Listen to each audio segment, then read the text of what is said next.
Hey, what's up, everybody? Welcome back to the NRW. I'm your host, Rob Medina, and I thank you all very much for joining me here today because today I'm going to be reviewing the movie Bad Santa. Now, believe it or not, this week marks the 20-year anniversary of this film's release because this movie came out back in November 26, 2003, and I actually saw this movie in theaters when it was released that week, and I loved the movie.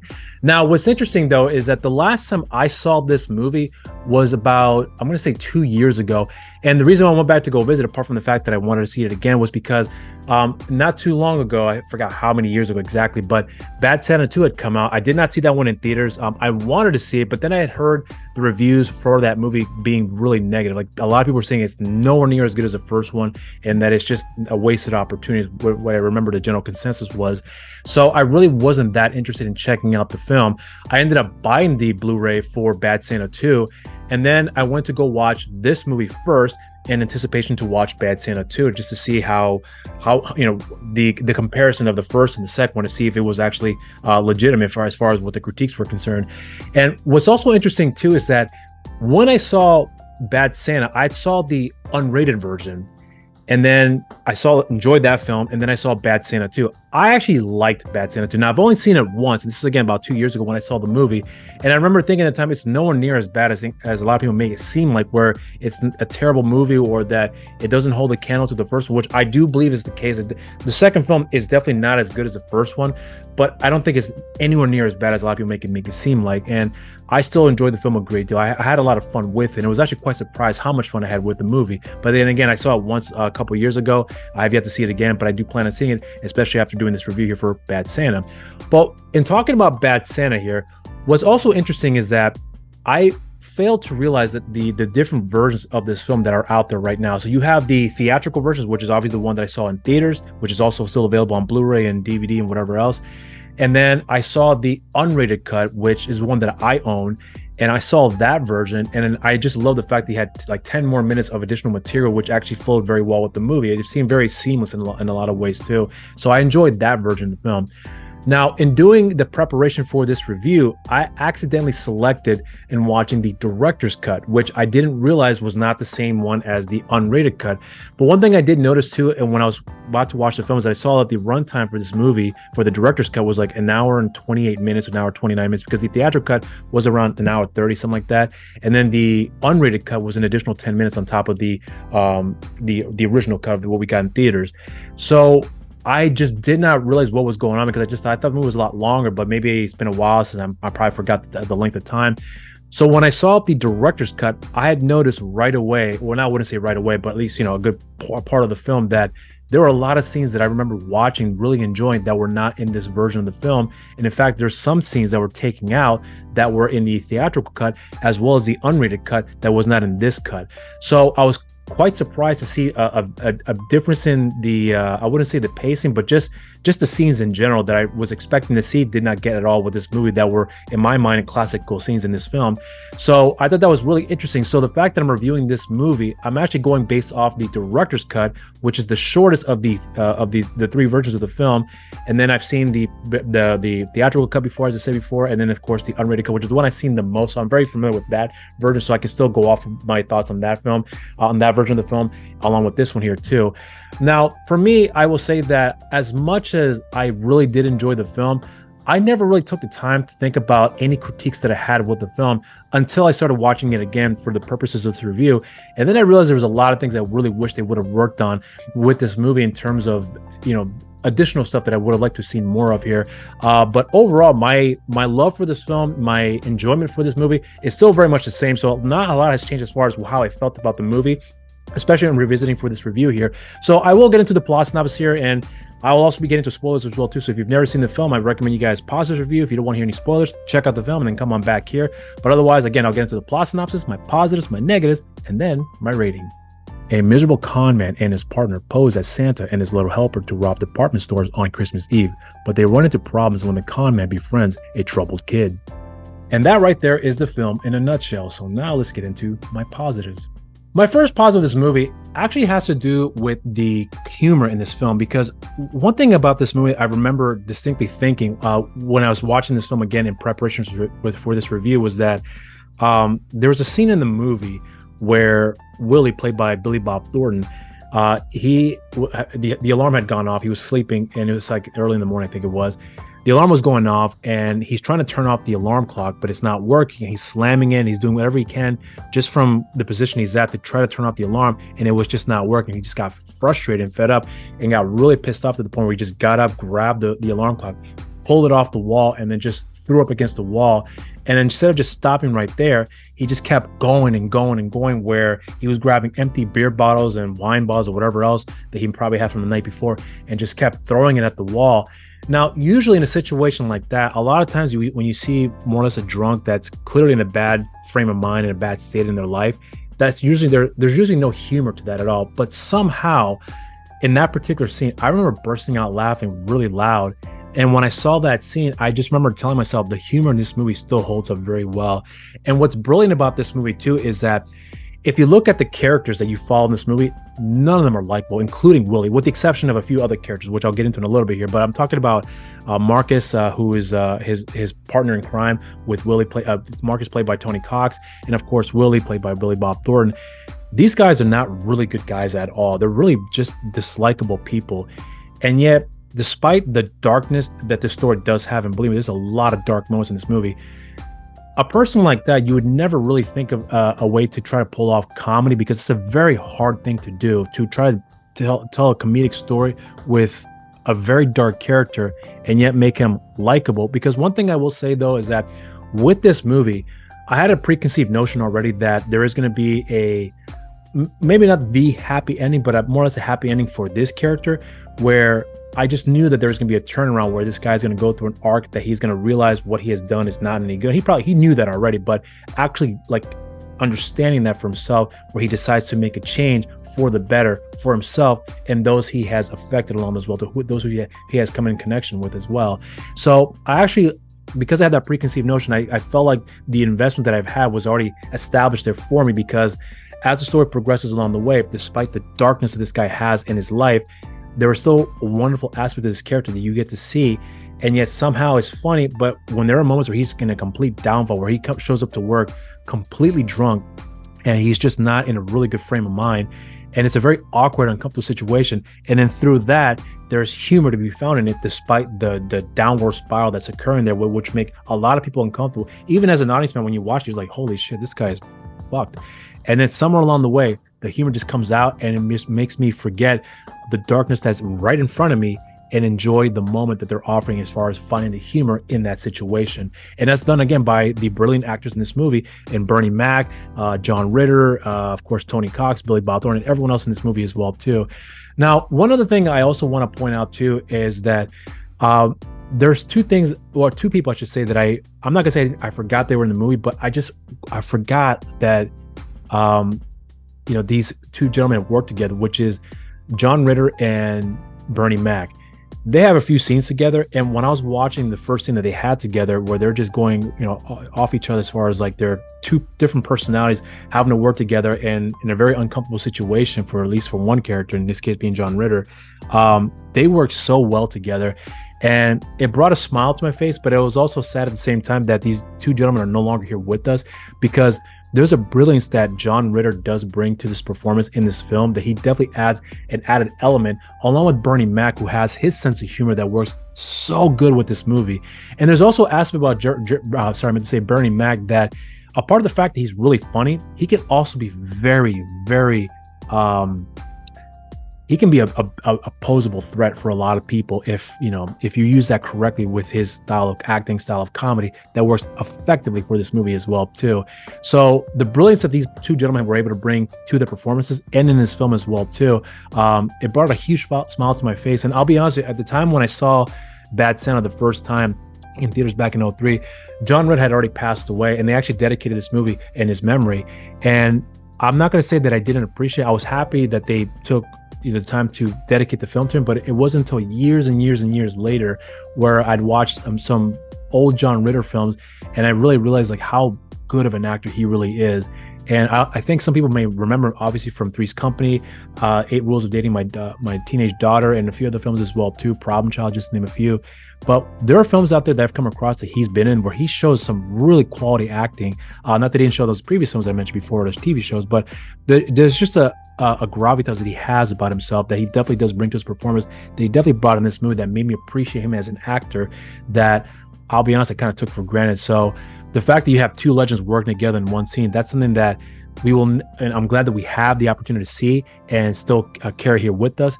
And then I also want to point out too is that, you know, one thing I will also point out about the film is that the kid Thurman, who the actor whose name escapes me right now, I'm sure I'll have the image for you guys to check out here. This is a character that could have gone wrong in so many ways, because the fact is that you have this one kid who is really the saving grace for, in this case, the character of Willie, played by Billy Bob Thornton. This character could have gone wrong in so many ways, where he could have really just been a very generic character, just an annoying character for that matter. But the fact of the matter is that the actor that plays him did a really good job in bringing some real humanity to his performance for a film that is not only very, very dark, but somehow that innocence and that excitement that he carries with him in this film definitely does complement this entire film, in my opinion.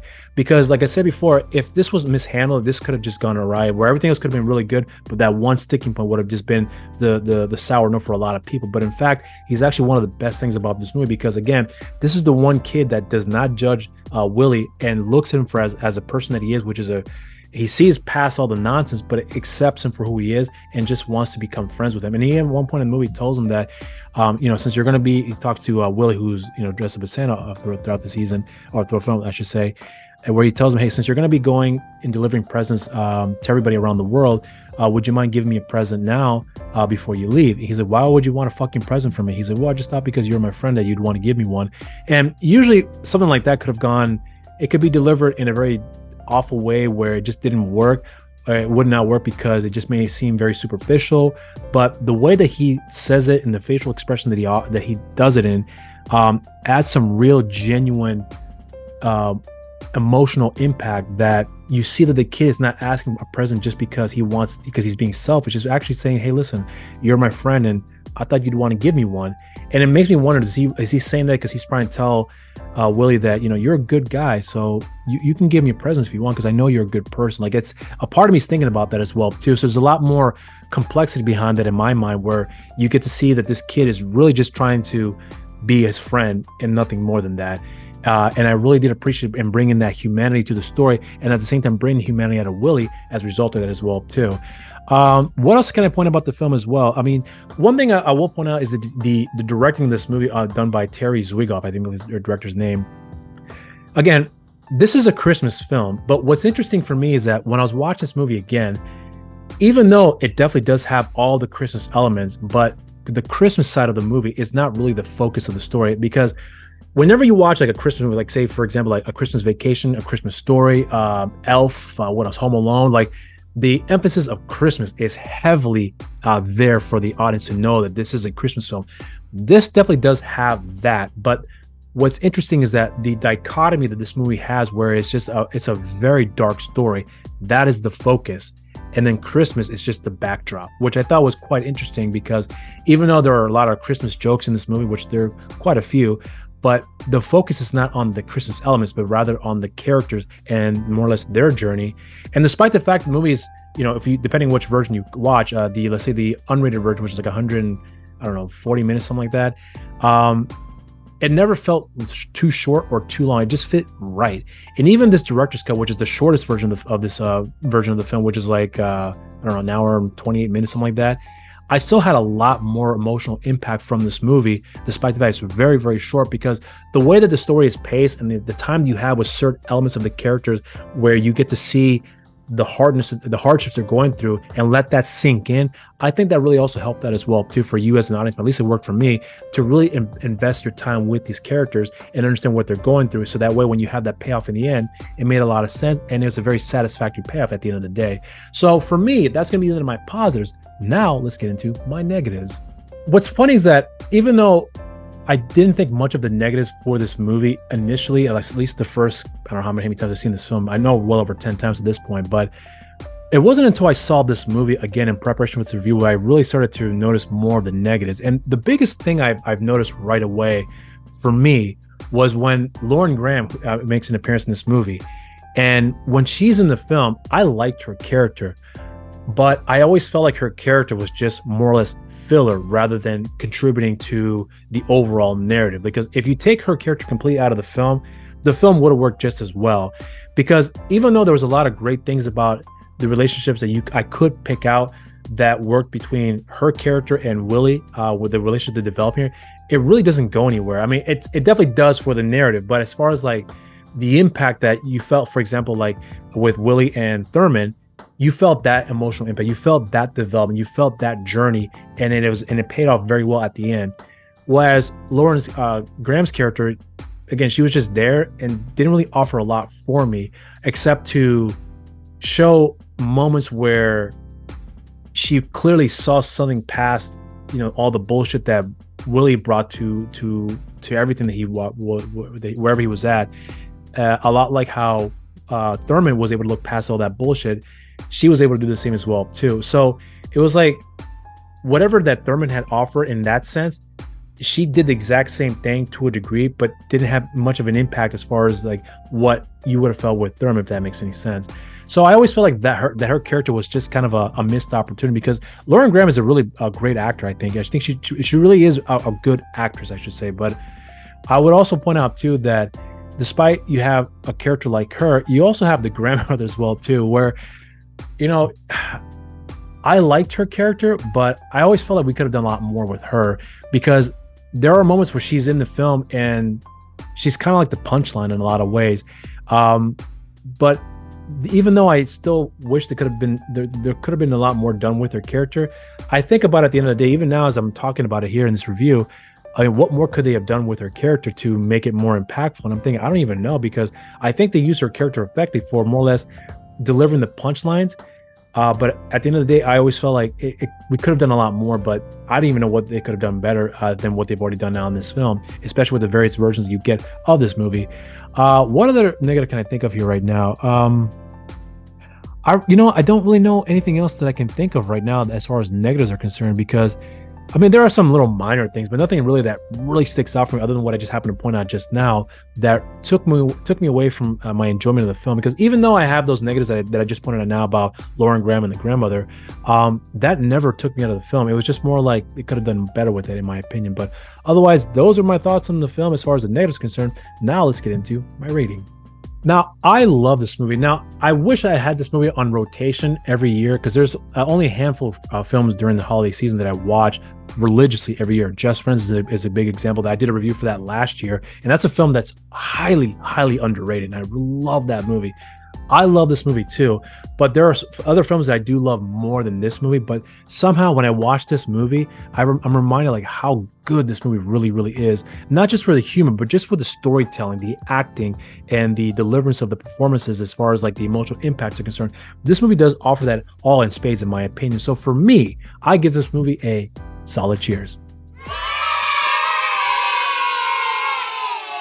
And those are my thoughts on the film. Now, one thing I want to point out real quickly here before I more or less close off this review is that, I was planning on doing a review for Bad Santa 2, but I hadn't seen the movie in 2 years, I think, at this point. But I do remember one thing I want to say about that movie before I close out this review is that, as I said before, that I don't think the movie is as bad as a lot of people make it seem. In fact, I actually think the movie is quite funny, actually. Kathy Bates I thought was hilarious in this movie. Tony Cox is back again, and the actor that plays Thurman in this film is back again and playing Thurman again in the second film. I will say that the fact that he's still more or less the same character at an older age, that part I remember thinking like they could have handled that much better, because that particular character to me, I feel like should have matured a lot more than from what we got in this movie to where he was in his life in the sequel, where he's still exactly the same person, which didn't really set that well with me. I mean, it had moments where it was still funny, but at the end of the day, I thought they could have just done something different with that character, where you could have seen that he's clearly matured. But then again, you would think about it may it may dissuade some audience and think like, oh, I thought he was gonna be the same goofy kid, and I think that's more of a studio decision. We're like, no, we got to keep this kid goofy like he was in the first film, and I don't care if he's 18 now, just keep him the same. You can tell that's a lot of the studio saying, make sure that kid still stays exactly the same. And I would have liked to see the character been handled much more different, where he's matured from all this and is not the same naive and ignorant kid that we got in this kid. In terms of, what I mean by ignorance, I mean like the fact that he's, much more aware of what's going on around him, where he's not this just, oblivious to a lot of things. And I think that could have worked better for the story in that sense, and add a lot more groundness to the movie as well too, if that makes any sense. But I mean, overall, I did enjoy the film. Hadn't seen it in quite some time. Planning to watch it again after I have this review posted up here, and I'm going to see if my opinion still changes, still remains the same, I should say. But if you guys want me to do a review for that film, let me know in the comment section down below, or my social media accounts as well too. So, and while you're doing that as well, make sure you subscribe to the NRW, and also follow NRW on social media as well too. Follow NRW on Instagram, New Release Wednesdays on Facebook, Nerds Rule the World, and on Twitter at the NRW. Follow me on my social media accounts as well too. On Instagram, You're So Cool with Rob Medina. On Twitter, You're So Cool with WRM. And on Facebook, simply just Rob Medina. And that'll be it, guys. And I hope you guys have a wonderful holiday season. I plan on doing some more reviews here. I know it's been a while since I've done something. I've been really, really busy with stuff outside of the channel here, and I'm finally getting myself available to do some stuff. So I'm hoping to get back on it on a more consistent basis here. So I appreciate anyone who's checking out the reviews and the videos I put up here. And thank you all for the likes as well too. And until then, stay safe out there, and cheers.